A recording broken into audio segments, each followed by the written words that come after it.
Today's episode of Turning Readers into Writers is an extended edition. I have a fascinating conversation with YA writer Bethany Tucker all about diversity and writing. Diversity isn't just about race, but it's about gender, sexuality, disability, neuro-divergence, and all the other ways that human beings differ from one another. It's about acknowledging that we each come from individual backgrounds and life experiences. Bethany talks about her own history and experiences coming from a diverse family as she does. Bethany gives us a framework for what diverse actually is, and we delve into what personal bias is, how to recognise it, and what we can do about it. This really is an episode worth listening to, jam-packed full of practical suggestions, ideas on how to find sensitivity readers, and encouragement to look out with our own cultural norms and see the other as human as well. So please do join me and Bethany today as we chat about all things writing and diversity.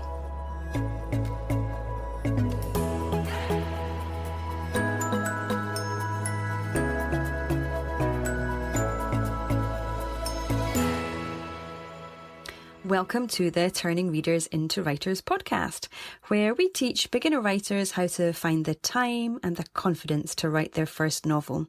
I'm your host, Emma Desi, and I'm very excited that you're here. Thank you for joining me today, because if you've been longing to write your novel for forever, then this is the place to be. Think of this as your weekly dose of encouragement, of hand-holding and general cheerleading as you figure out how you're going to write your first novel. Trust me, as a mum of 3 young kids, I know how tricky it can be to tuck some time aside for yourself on a regular basis.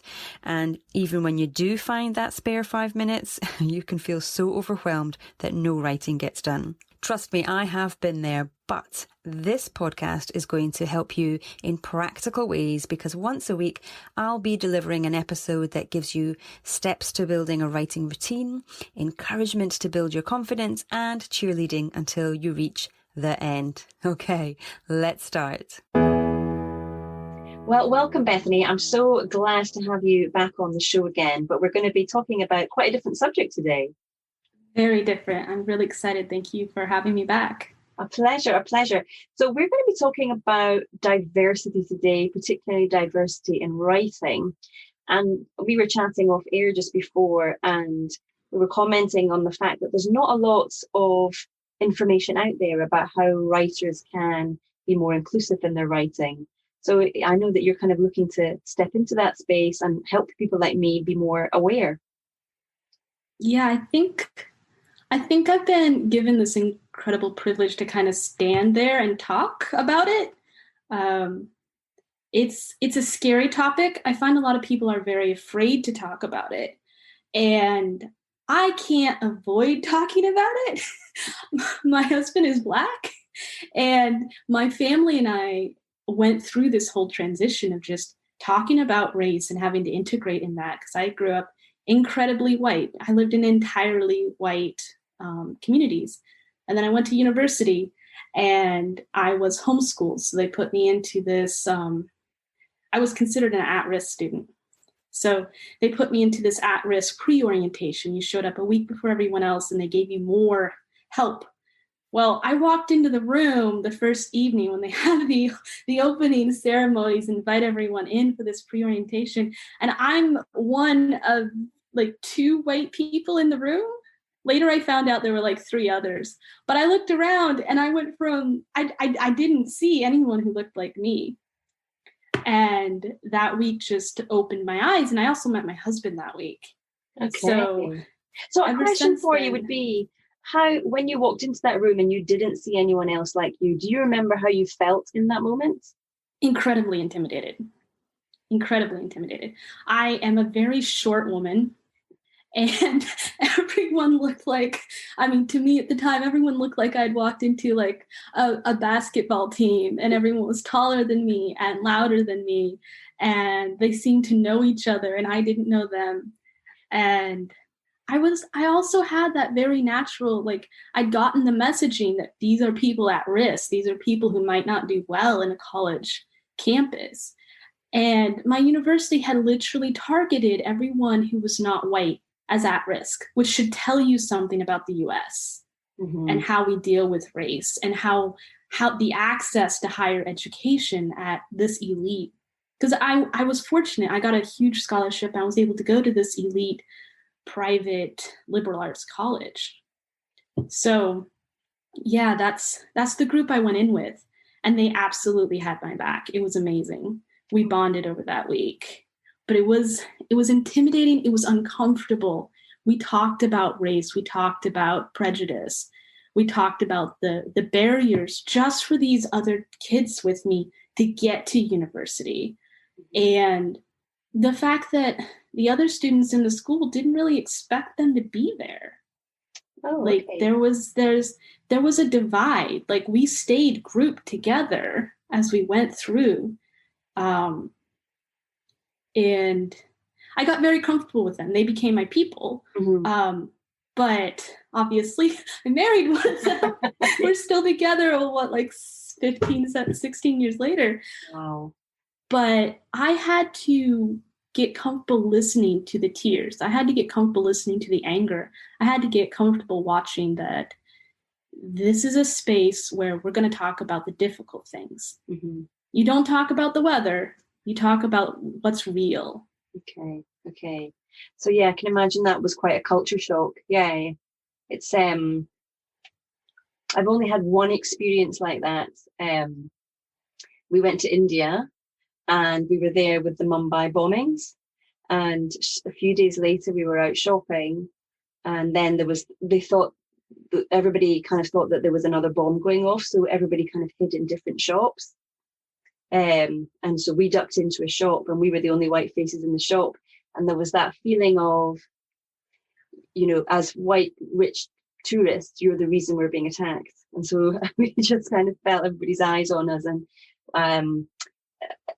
it's the closest I felt to being that feeling of intimidated in that way because of the color of my skin. Yeah. And that showed up in one of your stories, didn't it?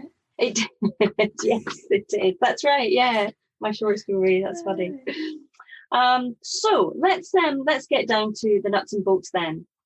Diversity is such a hot topic, and as we record this, it's coming up to November, so it's in 2020, so it's coming up to the US election, and I know that race relations are a very hot topic in the States right now. But diversity is not just the color of your skin. There's a whole range of other things that are included within diversity. So what is considered diverse? Okay, so your audience is wonderfully global, and I love that. So I'm going to speak to that. I'm American. I've lived abroad. I've lived abroad in China, Japan, Korea, and I've managed to visit Canada. So many more places to go.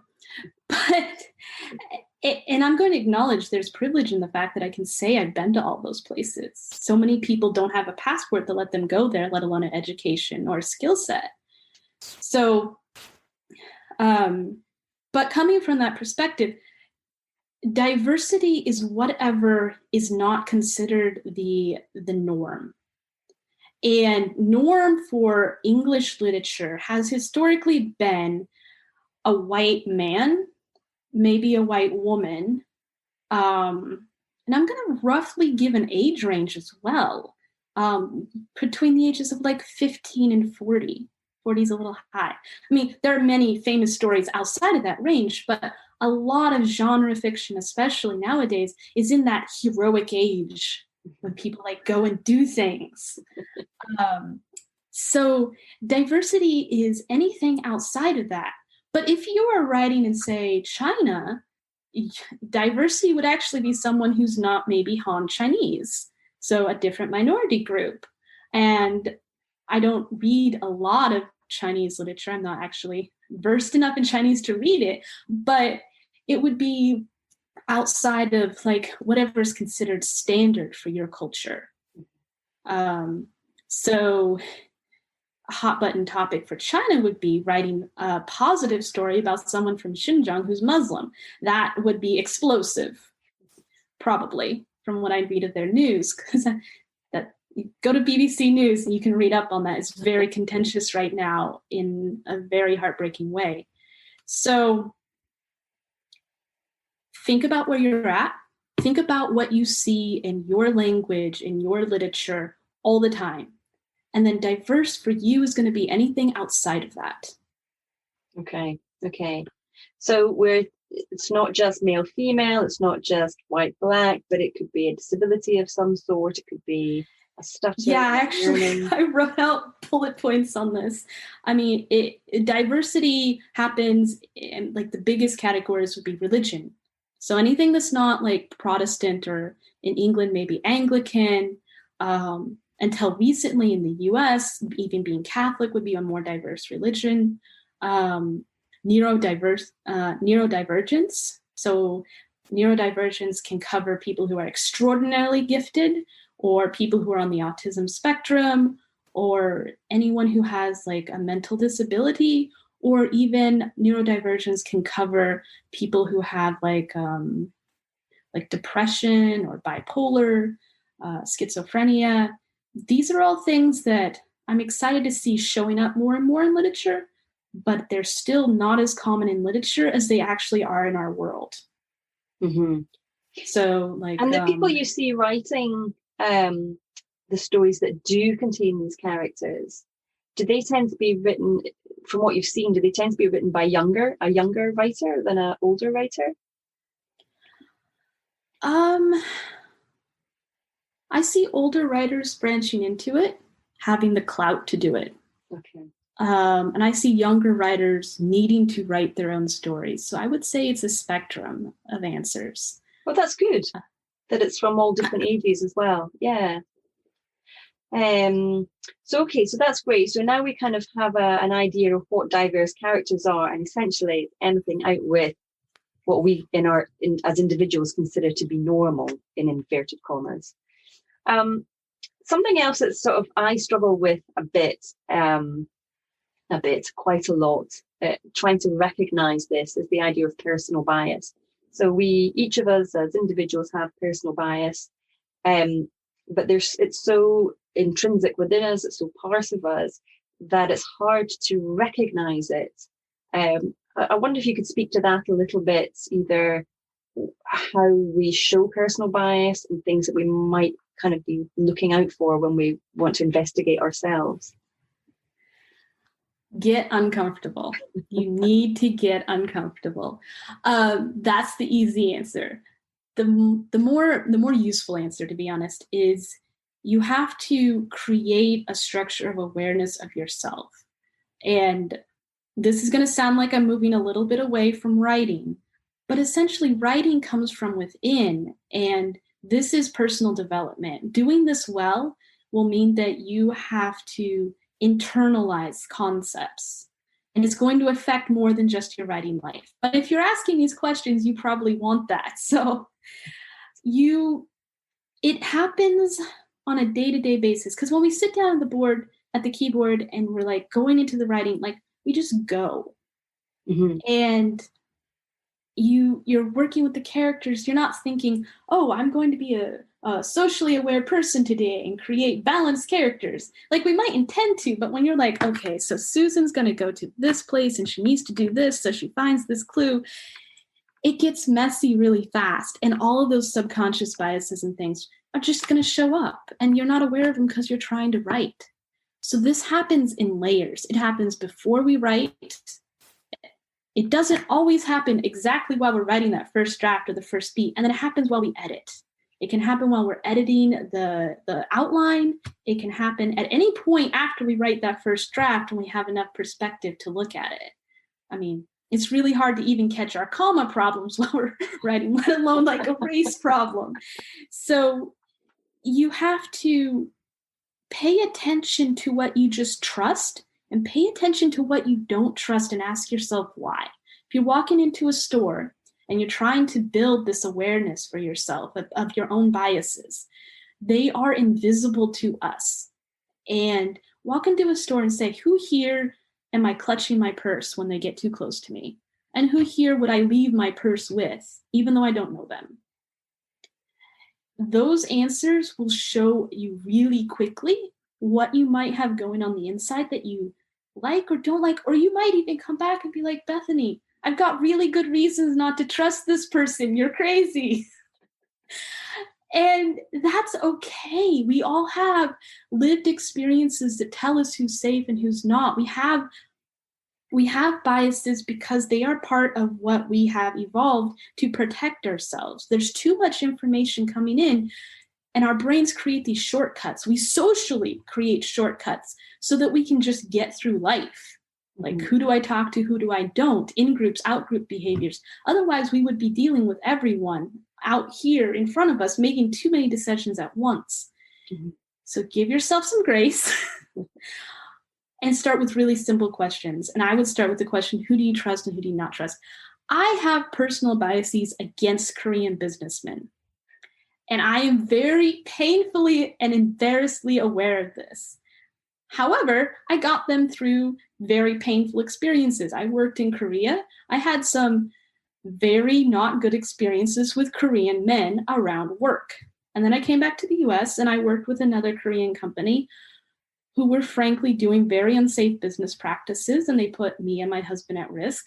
So now when a Korean company approaches me, I have this bias. I don't start from a place of trust because I've learned not to. Mm-hmm. And I could have done this with, say, a Mexican business. I could have done this with anybody else. It just happened to me this way. Mm-hmm. So when I come up against this, a man from Korea, I check myself. I enter that point of, I'm going to watch my actions around this more closely. I can't drop that protective behavior, but I can drop the decisions I make and watch them before I finalize them. Right. Okay. I like that idea of, just when you're in a shop at the supermarket or something and having a look around you and thinking, there's such an easy exercise to do. And I imagine I've never done it, but I imagine it's very, very telling. And so if you discover that you do have if one has a form of bias, what's the kind of next step about that? Is that just to sort of analyze why you might have that bias? And then once you've established why you might have that bias, what do you do about it? So there's actually quite a lot you can do about it. One of the reasons that we distrust people is we have these myths and stories in our culture. They come from our religion, they come from our history, they come from our families. I have, during the process of doing all this, uncovered a lot of them that came from my family. And once you hear these stories, they feel really comforting. They're like normal. They're just inside of us. And we need to get uncomfortable with being comfortable with those stories. So it's the story of the other. Do you understand in-group, out-group behaviors? No. Okay, so in-group, out-group behaviors, some people might call it tribal, but it's really about, these are the people in our circle. These are safe. And everyone outside that circle is other. And so othering someone puts them outside the circle. People will, and we've evolved to do this, and we still do this, you can see it on the playground, will change themselves so they don't become the other. Like a child will change themselves to stay with their group and so be acceptable. Mm-hmm. And then if you're outside that, well, you look different, you sound different, you're weird. And then you can other them and you don't have to deal with them. So once people look for your others, the persons you don't trust, the people outside your innate circle, and then go get familiar with the other, because the other is the unfamiliar most of the time. Once you become familiar with something, they're no longer so distant and they're not so easy to write off. They become humans. So when you become familiar with someone's story, you know what like somebody's hopes and dreams are, what they want to do, where they want to go to college, what foods they like to eat. You have started humanizing this caricature that you had. Because even though someone's in front of you in that store and you're clutching your purse, they're a caricature. They're not a full human in your experience. You're just getting some impressions from their looks, the way they're walking. get to know them. And sometimes we can't start by walking up and saying hello, which is what I did with my husband. I walked up and said hello. But read a book. Go look for a book with someone like that looks like this other that you've identified, and read about them. Read a blog about them. Watch a movie with people that look like this. Start putting stories in your subconscious that makes this other human. So you can't push them beyond that circle. Because as much as a lot of us will say, and we have the best intentions, I love everybody. Well, a buddy has to be a person to us. It's easy to say, well, they just do this. And like I took a class in college that focused on Egypt and the Muslim Brotherhood and the Arab Spring and all of that. It was taught by a guy from Iran, and it was an absolutely amazing class. But I watched my classmates othering these Egyptian Muslims in the videos we were watching and stuff. And because they looked so different, they acted so different. For me, it was an extremely uncomfortable experience because I grew up in a Christian cult. And as I'm watching these videos, I didn't see other. I saw myself as a child. So I'm sitting there watching people other what I found familiar because we had two different background experiences. They didn't see these people's hopes and dreams. They couldn't fully humanize them because they had no context. It wasn't that my fellow students were bad people. They just hadn't experienced humanizing the other. So just explain to me again. So because of the upbringing that you'd had, you didn't feel that they were other.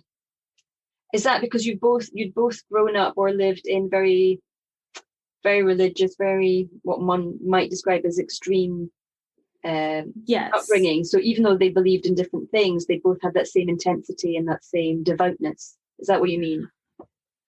Partially, and some other things. It's misunderstood exactly what ultra-conservative Christians believe and ultra-conservative Muslims believe. There's a lot of overlap. They both come from similar backgrounds. They are both people of the book. They both come from the Judeo, the Old Testament, and they built on it. Allah is just a different language for God. We worship the same God. I say we, I'm no longer part of the Christian religion, but I'm culturally still part of it. As you can tell, the artifacts are left in my language. So they are worshiping the same God in different ways. And they have the Quran. We have the New Testament. So we both have additional books. Right. But the cult that I grew up in, the women, almost all of them covered their hair. So they had head coverings. And we wore dresses to the ground. And women were subservient to men. Their outline on the TV screen looked familiar to me. Right. Okay. And the words and language. So yes, and that's something you can explore yourself, is what in here can I find of myself? Use that as a thread to get closer. There's a mother in here. Yes, maybe her skin's black, but she's worried about, daycare for her child. I have a connection with that now. Mm-hmm. So use those strings to find ways that they are not different from you. Okay. So we have this lovely exercise where we can examine ourselves in the shop, for example, just looking at how we respond to the different people. And we examine that and we just start to question it, I guess, just having a think about it, having a question, wondering why it might scare us or intimidate us, and then start to investigate it, as you suggest, possibly as simply as saying hello to somebody, or maybe watching some media or a film or reading a blog. And do you think that's, is that enough? Or as writers particularly, kind of bring this back to the world of writing, yes. Is that enough for us to check our bias? Is that enough for us to write about somebody, I'm going to use inverted commas now, but diverse? Is that enough for us to do? As I am mixed race, but I look white, and I've had a very Western sort of upbringing. So is that enough for me to write about somebody who comes from Ghana, perhaps, you know? I think the answer depends on who you choose to write about. To a certain extent, the answers I'm going to give are contentious because this is a conversation that's going around. We had a book here in the US published recently called Mexican Dirt. And it's created a lot of negative press. I haven't read the book myself, full disclosure, but it was written by a woman. I think she's at least part white. I think she has some other background, but she's not Hispanic. She's not Mexican. And the book is about a woman from Mexico who owns a bookshop and then in some fashion makes it to the US. I think she probably comes here illegally from what I've heard. So a lot of people came out and said, well, why would a white woman write this book? And she was like, well, I did my research and I love this people group and I feel they've contributed a lot. And I wanted to do this. And people came back and said, well, you know, a Mexican woman would have never thought this or done this. And I'm not Mexican. I'm not going to make a judgment call on that. But I would say that getting sensitivity readers once you've written it is really important. I'm sure we'll talk about that more later. I think digging in, trying to become familiar. It also depends on what level you're writing. Like, is this a secondary character that shows up for a couple pages? Or is this your main protagonist? And the level of detail and understanding will depend on how much this character is on screen, on the page. Okay. So I would say if this is something you're really struggling with, put in a minor character. Work with it a little bit. Build up your comfort level. Build up ways that you can check what you've produced. And let it happen a little bit organically. If you are writing a full protagonist from another country, you need to educate yourself. Frankly, you got to treat it like historical fiction and really dig into it. If this is a community or something you've grown up beside, still do your research, but think about also the perspective of the character you're writing. Are they inside this culture you don't know anything about? Or are they living next to it? Maybe you've lived next to a Hasidic Jewish community and your character lives next to a Hasidic Jewish community. And then you have some Hasidic Jew characters show up.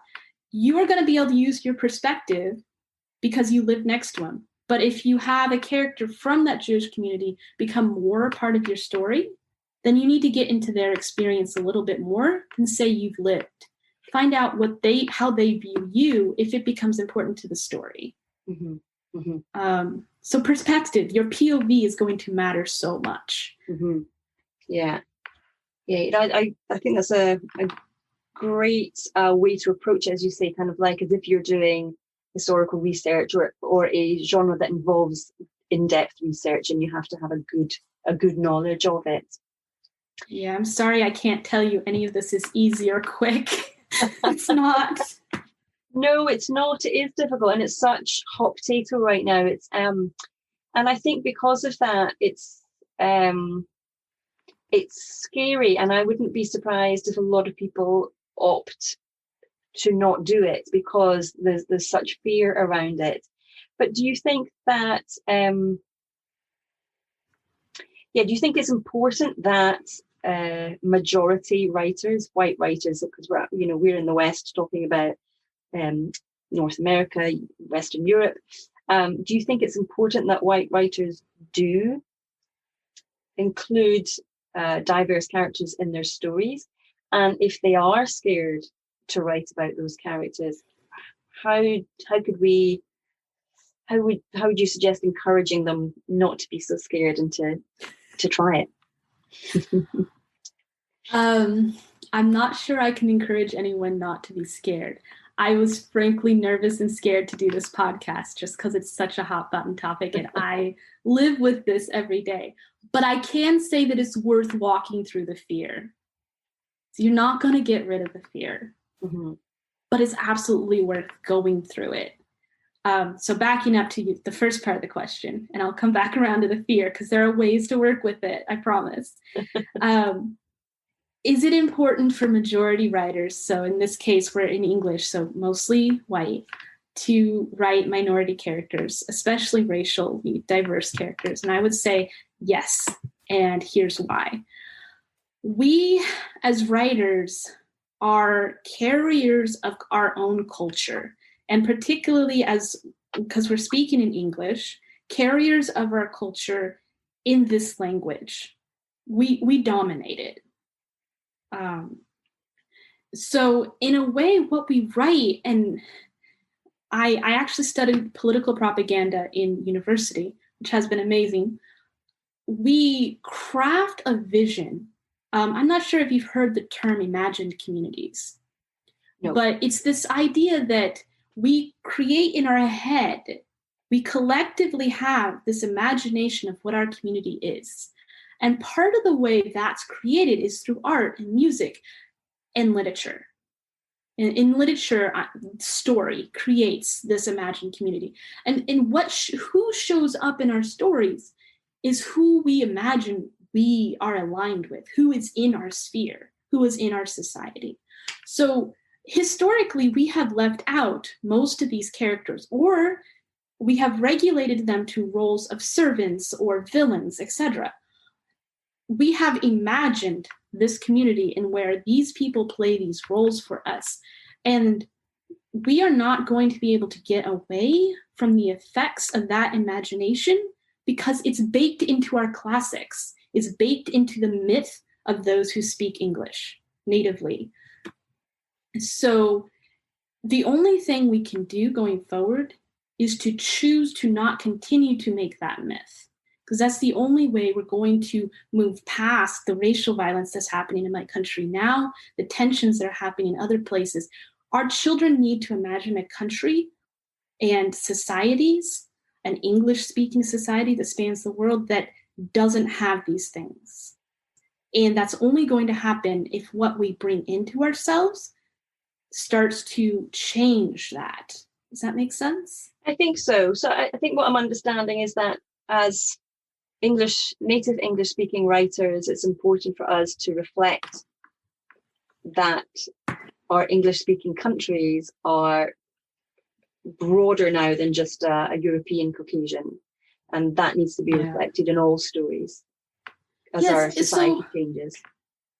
Yeah, I'm going to give some real world examples because I got very much collegiate there for a minute. So this is not a sob story. I'm not looking for pity. My husband and I came back from China. We'd been working there. We returned to make a change in his job. We moved to Chicago, which is a heavily segregated city. And he started looking for work in cybersecurity, but mostly technology. That's what his degree is in. He's certified in the field. Our mythology in this country steers towards having Black people in places of support. He has very international English. He does not sound Black. He does not have inner city language tones or syntax. He would have these phone interviews, and then he would show up, and they would offer him a job like $30,000, $40,000 under the job he applied for in the support department. He would apply for the network engineer, and they'd offer him a help desk position once they saw him. Right. And this happened over and over and over again. And not just in Chicago, it happened in other cities in this country as well. And that's because anybody you talk to who interviewed my husband would say, oh no, that's just what he was qualified for. Mm-hmm. But people who were less qualified than my husband applied for the same jobs and got them. Right. Because we have this subliminal bias.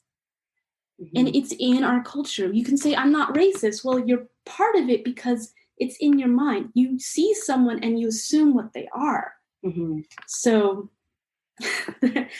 what we have to do is you need to change that. And that happens by having it show up. Like, literature is an amazing vehicle for social change. We spend time with it. We get emotionally invested in it. It's not like hitting people over the head saying, you have to be kind to everybody and everyone is equal. Rah, rah, rah, chanting in the streets. Yelling at people is good for creating noise and attention, but it doesn't get inside our hearts and souls and then subconsciously change our actions. Mm-hmm.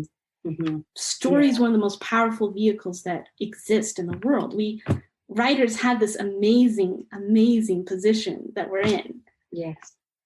Yeah, that's so true about what you say about once it gets into our hearts as well, and we can relate to somebody, whether it be a fictional character or a real one, if we can relate to them in some way, then it doesn't matter what color of skin, what disability, what sexual preference they have. There's a connection there, and then when you have a connection, you have some solidarity and some empathy, and it builds from there, doesn't it? Mm-hmm. So going back to, like, how do you check your personal bias? Build empathy. We don't want to admit we don't have empathy, but we don't have empathy for what we can't relate to. So we have to build that. We have to create it. So I would say, as majority writers, we carry this, not this burden, this responsibility, this privilege of helping craft this conversation. And if we care enough to admit that there's a problem, then yes, we should be doing it. Is it scary? Yes, it is absolutely scary. But it's worth it, because I know I want my children, the children I don't have yet, or the children I will adopt, I want them to live in a world where they don't, if they marry a Black man, they don't have to plan on getting into a fight at the border to get their husband back home. That's happened to me. Mm-hmm. I want them to live in a world where they don't have to worry about getting shot. Because if I have children, they'll be Black. Mm-hmm. And that is a really real possibility. So if you care about that, and go beyond just race, go beyond just, like, I'm talking about Black people a lot because that's my family, but you have a lot of races, racial diversity in the UK. Yeah. So I'm sure you have your own different challenges. Oh yes, definitely. I don't think, we are not perfect over here either. We get a lot of things wrong as well.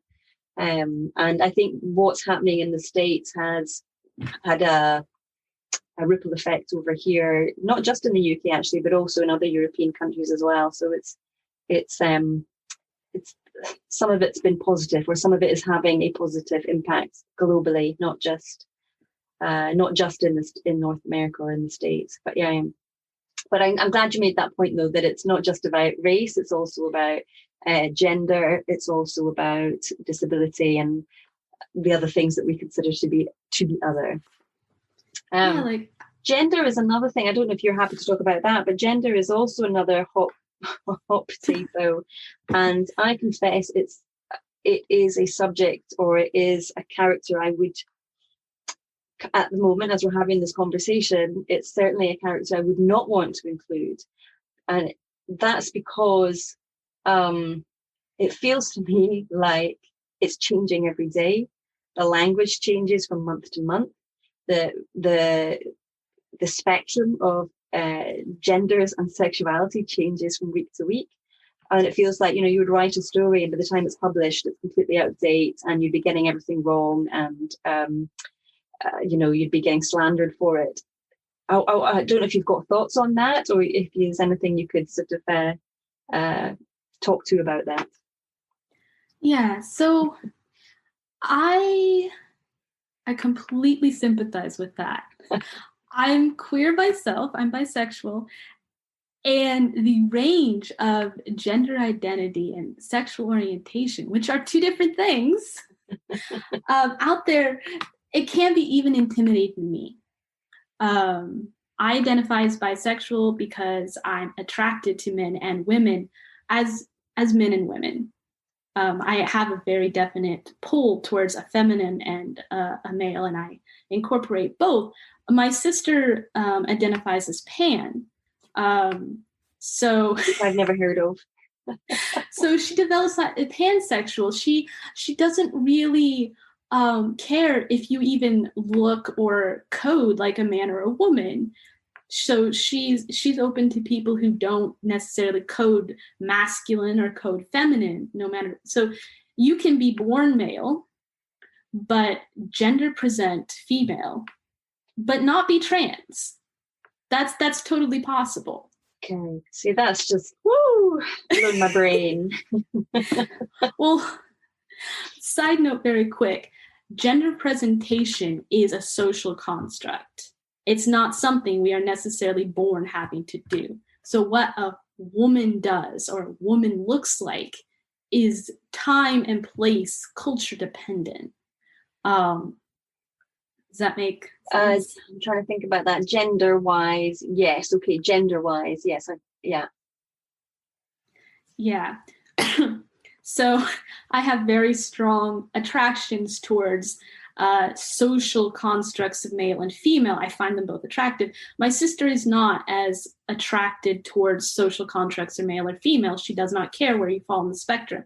So she and I have different romantic identifiers as far as our attraction.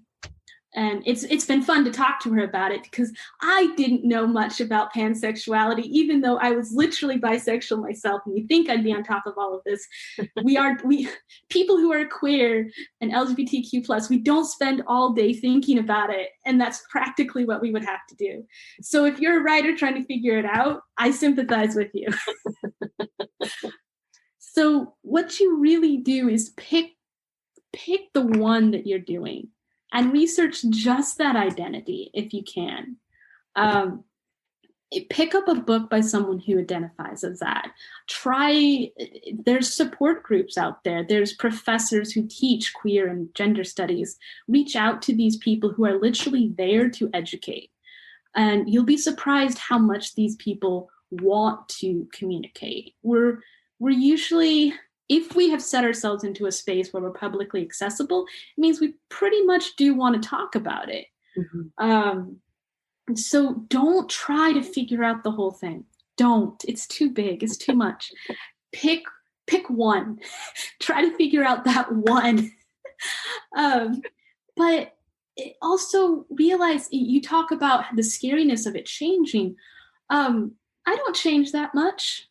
The language, the identifiers, they change, but some people even argue that like bisexuality is a term we shouldn't use anymore.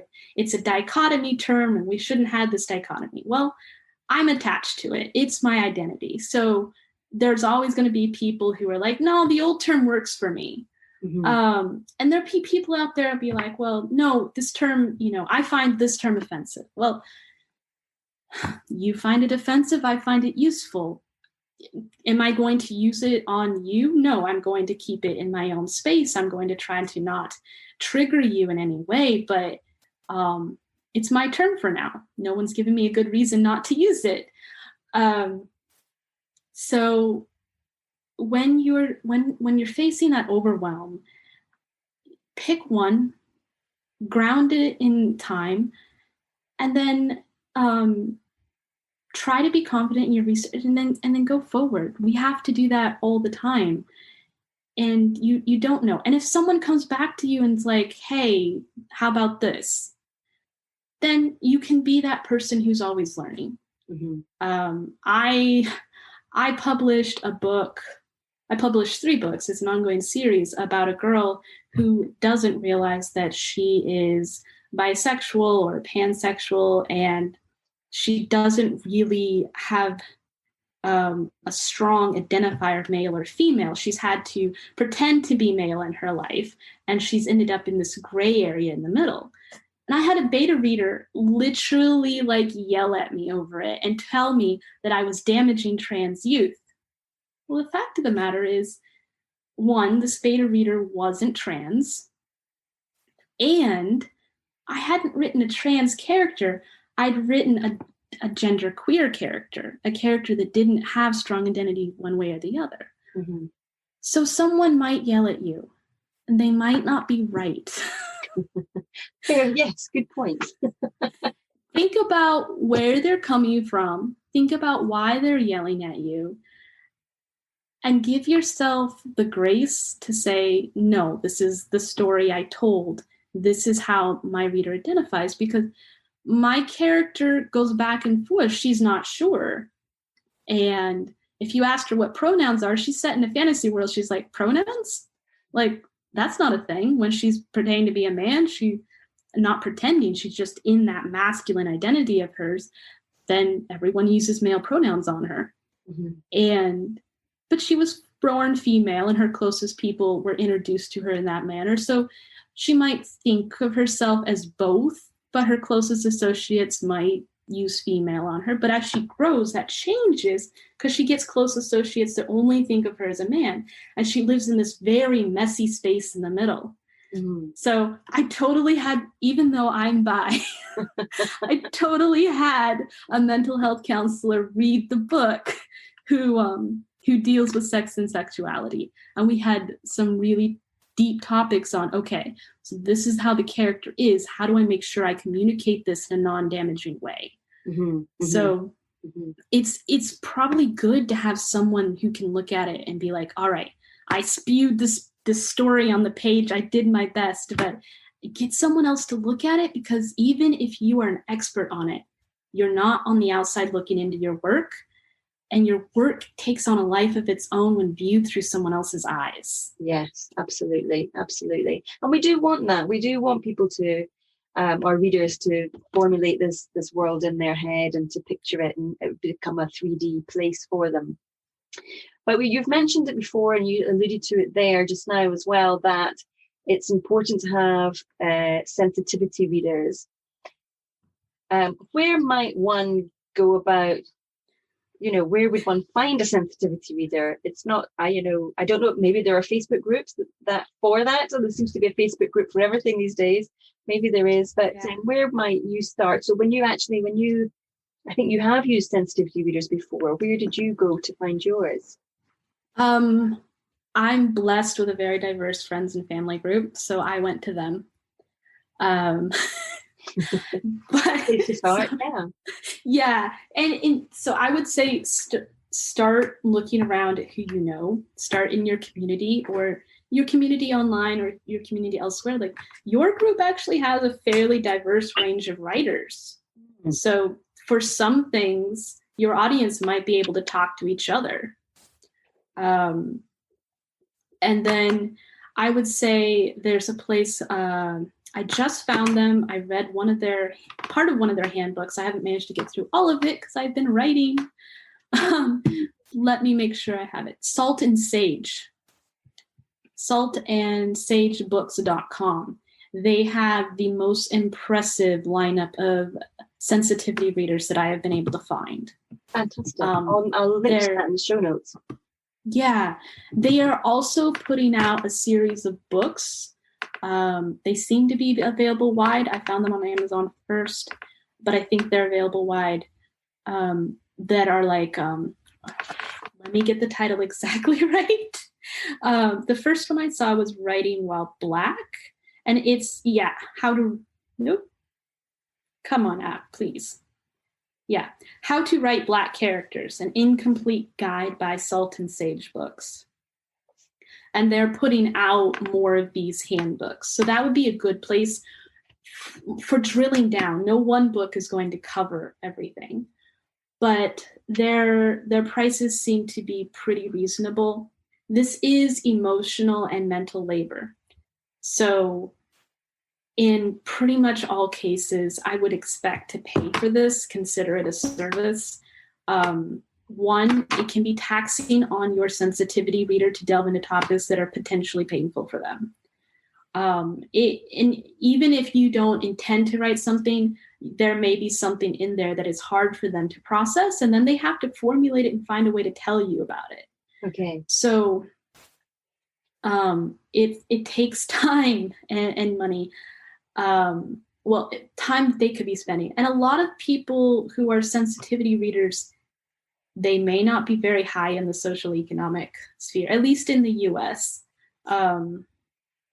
sometimes I think what people call poor in the UK is different than what we call poor, because the US we have issues. Anyway, so I would start with Salt and Sage. Reedsy is usually pricier, but they are a good place to start. They have deep professional resources. Mm-hmm. And then I would start with your local writer groups, like who I would just ask. I would put up a post in your local writers groups. Be prepared. There is contention out there of whether or not we should use sensitivity readers. Oh, really? So yeah, it's been a drawn out fight. There's one side saying we absolutely should do it, and the other side saying it's censorship and we should write our stories the way we see them, and that's it. I fall pretty much in the middle. I think we should pay attention to sensitivity readers, and we should weigh what their feedback is. And if their feedback is, this character would never do this, and they can give me a reason, then I need to sit there and talk about it. I need to think about that. I probably need to enter into dialogue and explain to the sensitivity reader what I'm trying to accomplish and get feedback on whether or not that's possible. Because they're likely to come back and say, well, you could get it done this way, and it would be true to the culture or true to the identity. And then your story has gotten even better. So I don't think it's a black and white question. The opposite end of the scale is censorship. If you feel you are being censored, I would take a moment and try to be honest about yourself of whether or not what you're trying to write is good to put into the world. That's hard to say, but you might be writing a story and you're like, well, this is the way the world is, and Black people are lazy bums and contribute to crime. And your sensitivity reader comes back and like, this character is really triggering for me, and this seems really negative. And you're like, well, yeah, but that's what I saw. Well, think about it. Could you, if that's really the character you saw, and I'm not going to say all Black people are paragons of, goodness. My husband would get on here and chew me out and talk about everything that needs to be improved. But the fact of the matter is that all these groups are complex. And so if you have a true negative, if you do say you have a criminal and their skin happens to be dark, well, can you add anything else into the story? Can you balance it out? And can you work with someone to help you get to that balance? Because that kind of leads into my next question, which was going to be, should writers always adhere to the views of their sensitivity reader or their beta reader? But it sounds like, that there's a lot of this, and I guess like storytelling in general, there's an element of it which comes back to your intuition and what you feel to be right, and having to think about, what does your gut tell you? Is that the right thing to do or the wrong thing to do? And is it true to the character that you're writing about, or have you just thrown it into the mix for the sake of it? Yeah, I think there is a danger of, say, writing a white character who has Black skin, or writing a Hindi character that pretty much is Christian, but say they're Hindi, but you never see Hindi practices and Hindi thoughts. So in that case, I would say, writing true to the character, think about whether your character is really what you're saying your character is. That goes back to literally the bias we talked about at the beginning of this call. It's like, who do you trust? But then you're taking it to the next level. And it's a dialogue. That's what I would always come back to. It's a dialogue. It's a dialogue between you and the character. It's a dialogue between you and your own culture and biases and experiences. And it's a dialogue between you and then your sensitivity readers and anyone who's giving you feedback. Yeah, I had one more comment about reaching out to our circles. It is okay to protect yourself while you're doing this. I have been kicked out of a writer's group over discussions of race and literature. But again, look at who's doing the screaming. Look at who's doing the contention and the fighting. It's okay not to belong to every group. It's okay if people disagree with you. If you're the one working towards diversity, if you're the one trying to open things up, if you're trying to learn, if you're in that open space, you're going to be threatening to some people. So when you put that post out, I'm looking for sensitivity readers, just allow yourself to pull back. Allow yourself not to engage in the comments if they turn negative. If you're on Facebook, just hit that turn off comments button and know that that's not the safe place to do it. If you can only do it online and not in person, I mean, most of us are online with our lives these days, but going forward, this is a podcast, so it'll be around for a while. It's okay to protect yourself and approach by degrees. And don't feel guilty about it. It's okay. That's kind of a nice reassuring note to sort of finish on, because there's so much for us to think about when we do want to write about diverse characters. It can be daunting. So it's nice to have that little bit of reassurance from you there that, you know, we don't have to feel like we've got to fit in with everybody. That's going to be impossible, and that we can walk away and if it all gets too much, and then approach it small steps at a time. Yeah. Take time. If you need to peruse in private, read those books. It's one of the reasons I said media. Like, if you're overwhelmed, like some people get into this and they're like, oh my gosh, my culture has hurt this other culture so much. You're not a bad person if you need to take a deep breath. Being able to walk away is a privilege, but it's okay if you need to take a deep breath and come back tomorrow, as long as you come back. Mm-hmm. Mm-hmm. But don't feel like you need to take all of this on. There is so much going on. You're one human. You don't have to take on the global experience all at once. Nobody can do that. There are days that I turn off Facebook. I walk away. I don't choose to read everything that crosses my thing. There are days I'm like, I can't read this book. It's okay. Just stay with it. Now I'm going to shift us on a little bit, shift tack a little bit, and talk about you and your upcoming podcast. You have a new podcast coming out in the new year. I wonder if you could tell us a little bit about it. Okay, so this really, it's the same topic we've been talking about, writing and diversity. It's so big. Mary L. Smith and I think she's been on your podcast before. She has. She came in last August and did an author accelerator. She is a tarot reader, tarot expert as well. So she talked to us about that. Yeah, she's also a really good editor. And she's beta reading one of my books right now, actually. And she is a writer herself. So she's also taught, I believe, gender and colonial studies at the university level in the Netherlands.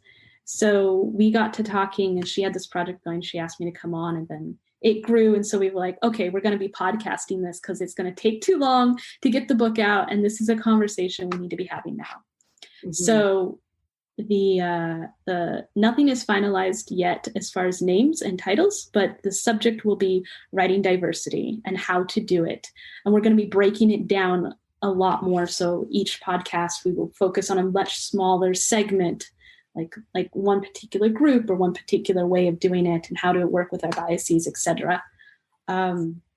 If you want to find out more about that, just go to The Art and Science of Words and hit the contact on the left-hand side. It's at the bottom menu. Hit contact and shoot me an email saying that you want to be on the list, and I will let you know as that develops. It should be out around January 1st. We should start publishing those. Yeah, it's not long. It's going to fly in. That's such exciting news. And I think a podcast that's really, really needed, because in preparation for our conversation today, I did look around at podcasts looking to understand more about the subjects that we've been talking about.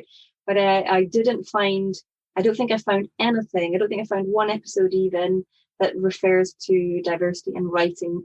A lot of it was about business and human resources. So I think it's needed, and it'll be great for a lot of people, I think. Yeah. That's why I got so excited when you proposed this topic. I was like, yes, because you proposed this topic to me as Marianelle and I were starting to talk before we decided to do anything. And then I was like, oh, this is perfect. Serendipity. It's all been coming together for you. Right. So that's really interesting too. So you're going to have the podcast, and then later next year you'll have a book as well, so that can be a backup resource for anybody who needs it. Yeah, and we really want the podcast to be a conversation. So if anyone listening has more questions, like please send them in. Yeah, We'd love to like be relevant in helping people as they go. fantastic.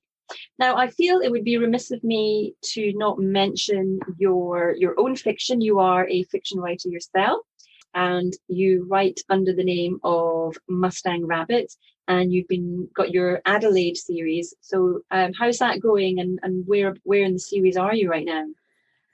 3 books out of 5 are out, and the next 2 should be out next year.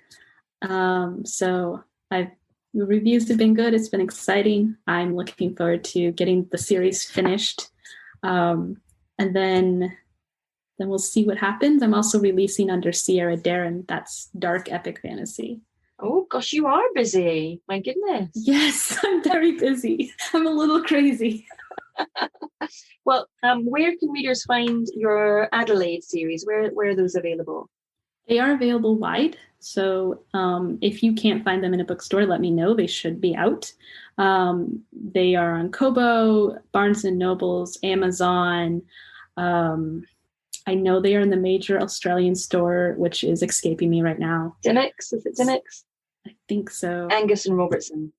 Yes, they are there. I know they're in the big stores in the UK as well. So you should be able to find the Adelaide series wherever ebooks are sold. If not, tell me. I will try to fix it. Great. Well, I shall link to those as well. Well, Bethany, as always, it's been an absolute pleasure talking to you. You are a mine of information, not just about this, but I always enjoy talking to you about craft and editing as well. So thanks for joining me. Thank you for having me. It's so much fun to talk to you. Before you go, I wanted to tell you about my Patreon page. Whenever anyone supports the show, it expresses just how much you're enjoying the content and how much you want it to continue. Your support helps maintain the podcast and keeps it going. It means I can create better resources for you when you're listening to the podcast or checking out the webpage. It means I can focus on getting a higher reach of audience. And when we get a higher reach of audience, we can get more guests. Guests that are really going to help you. And then who knows where it'll go from there. As a new podcaster and someone who's starting out and finding their feet in the podcasting world, just as I'm helping you find your feet in the writing world, I can't do it alone. I always need help, so I'd love it if you would support the show by signing up. There's just one tier, $3 a month, and for that I'll make sure that each week I'm delivering the best podcast I can for you. And as a way of saying thanks, I'll give you a personal shout out on the show. So check out the page at patreon.com/Emma Desi. That's patreon.com/Emma Desi. See you next time.